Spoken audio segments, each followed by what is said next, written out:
Madam Speaker. Madam Speaker, thousands of people across our province have spoken out against the cruel cuts in this budget to our thriving arts and culture sector. From best-selling authors like Rachel Reid to young students across this province who walked out because they will lose access to art in schools, Nova Scotians have been speaking up. The Cultural Federation of Nova Scotia says that this government's budget cuts to the sector will impact 22,000 jobs and $2.6 billion in GDP. My question to the Premier is, what did his budget analysis show the impact to the GDP would be? I recognize the Honourable Premier.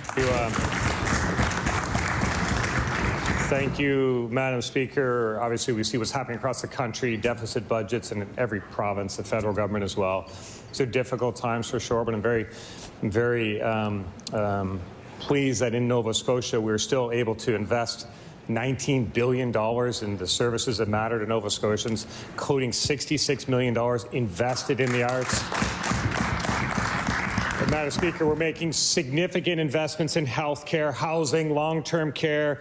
There are more doctors today in this province because of the investments we've made. There are more nurses in this province because of the investments we made. Madam Speaker, we'll continue to do what we can for Nova Scotians. I recognize the Honourable Leader of the Official Opposition. Thank you, Madam Speaker, but I'm asking what the budget analysis showed before these cuts were made. Tourism revenue exceeded $3.7 billion last year, but instead of working with this vital sector to build more support, the government is breaking the backbone of our tourism sector, our culture.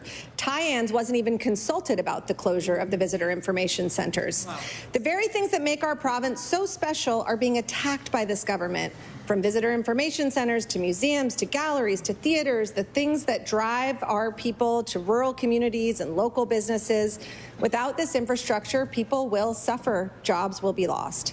Will the Premier reconsider his attack on our province's culture and our local rural economies? I recognize the Honourable Premier. Thank you, Madam Speaker. And I don't consider a $66 million investment in a sector to be an attack by any stretch of the imagination. That $66 million investment that we are continuing to make with this budget is up from $50 million, the government's previous, and it was stuck at 50 for almost a decade, Madam Speaker. We are investing. We're doing what we can. We have to remain focused as a government on the services, on health care. Madam Speaker, as a result of the investments that our government has made, there are over 1,000 new long-term care beds open in this province right now to support Nova Scotia. More than 2,000 on the way, Madam Speaker. We're investing in Nova Scotians in every way. Order. I recognize the Honourable Leader of the Official Opposition. Thank you, Madam Speaker. I still haven't heard what the budget analysis was. This government has eliminated artists in schools, which brought writers, artists, dancers, theatre, choral training into schools. Every kid who goes to school in Nova Scotia has benefited from these programs, and every child will lose them. Stephanie Domet, a local writer, recently explained what this government so clearly fails to understand. Engagement with arts and culture has been proven in study after study to be protective of physical and mental health and well-being, to improve educational outcomes for students, and to promote and protect social cohesion. Without this engagement, these costs will fall on this government. This government clearly hasn't done the work to understand how far-reaching these cuts are. Will they reverse them? I ask the honourable member to table that.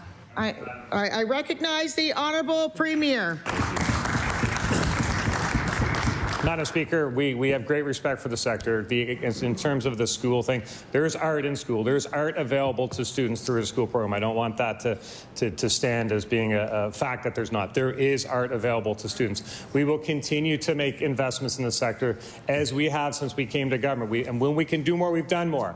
We've done more with additional appropriations to support the sector. And when our economy grows, when there's more, there'll be more for everyone, Madam Speaker. We have great respect for the sector. That's why we're continuing a $66 million investment in that sector.